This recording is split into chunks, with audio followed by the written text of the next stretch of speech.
Ow? What was that for? You know what that was for. Right! Okay. Here we go again. The clock stopped ticking on the Fallout website. 2K and Firaxis are welcoming back commanders all over this November, and Minecraft just got its real big competition. Hellraid isn't quite cancelled yet after all, and Steam is now offering refunds. I'm Danica. And I'm Tamtu. You're watching Turn-Based. The timer is down and Fallout is officially a thing now. The teaser website was live briefly before it got taken down before the timer was over, but what is for sure is that the game is coming to PS4, Xbox One, and PC only, and there will be more shown during Bethesda's E3 showcase. What we see in the trailer is the player walking through a house led by a dog, cutting back and forth between whatever time the game takes place in and the moment the nukes dropped. Storytelling-wise, it could be interesting if you play through the events leading up to the bombing and dealing with the aftermath closer to the event instead of decades later, like in the past Fallout games. And of course, you can already pre-order your copy through the teaser website. Have fun with the hype! Hot after Microsoft's leak of new hardware is Sony with a rather predictable move. Two new models of the PlayStation 4 are incoming, with one of them sporting a 1 terabyte hard drive, twice as much as the current system.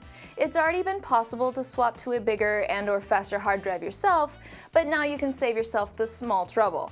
The new models aren't getting an external overhaul just yet, so no slimming down the systems for a while from Sony. XCOM returns in XCOM 2. Last week's announcement from 2K and Firaxis was for the sequel to one of my favorite games in 2012, and the announcement trailer looked wonderfully XCOM-y.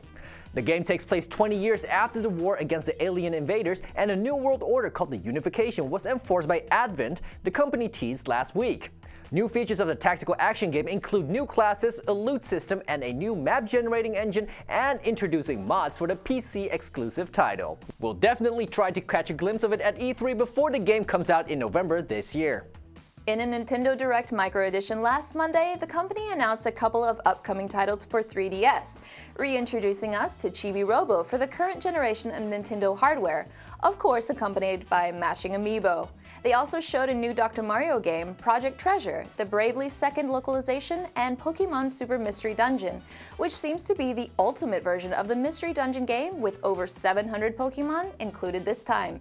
Splatoon is getting the classic Zapper as an in-game weapon, and with the Olympics coming up next year, Mario and Sonic are back on this for Wii U and 3DS. PC gamers rejoice! Steam is finally offering refunds! Users will be able to get a full refund on any game for any reason, but only if it's been less than 14 days since purchase and you spent less than 2 hours playing it. It applies to DLC, bundles, and pre-purchase games, of which the latter will have the standard refund restrictions applied upon release date. A little detail from Valve's FAQ page mentions refunds are designed to remove the risk from purchasing titles on Steam, not as a way to get free games. If it appears to us that you are abusing refunds, we may stop offering them to you. We do not consider it abuse to request a refund on a title that was purchased just before a sale and then immediately rebuying that title for the sale price. Better late than never, I suppose. TT Games is taking on Minecraft as their open-world building game called LEGO Worlds just popped on Steam's Early Access. The beta version can be accessed for $15, bringing the LEGO building experience from the real world into the digital realm. No more feeling the pain of stepping on Legos, thank goodness. And as opposed to previous reports that Techland's Hellraid was cancelled, the Dying Light developer assures us that it's not. Development is currently frozen but might resume as soon as this year's third quarter. The company is currently focusing on the immensely successful Dying Light and wants to deliver everything they can for that game. Once that's done, the resources put on Dying Light can be redirected to the progression of Hellraid, and maybe when that's done, they might revisit the Wild West to bring us another Call of Juarez game. Pew, pew.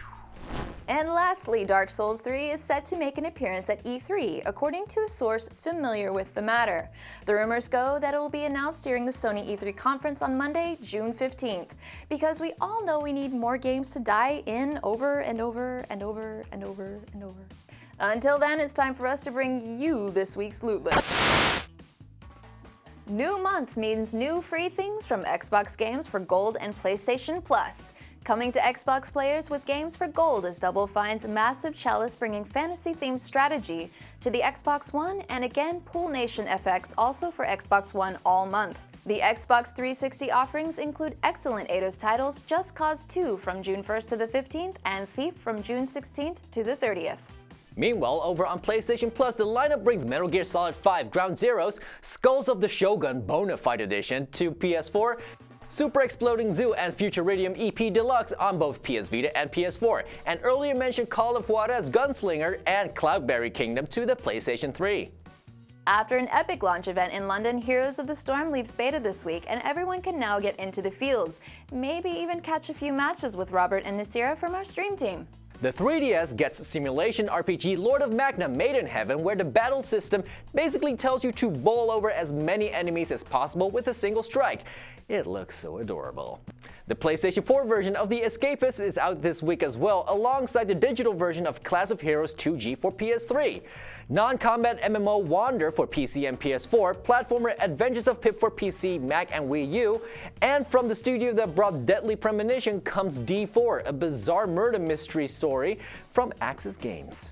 And that's all we have for this week's Turn Base. Catch us again tomorrow with more game news that matters to us here at Zoomin Games. This week we've got the season finale of Big Red Laser with almost all of the Zoomin Games crew. It's gonna be big, so stay tuned. I'm Tamtu. And I'm Danica. Now it's your turn, turn, turn, turn, turn.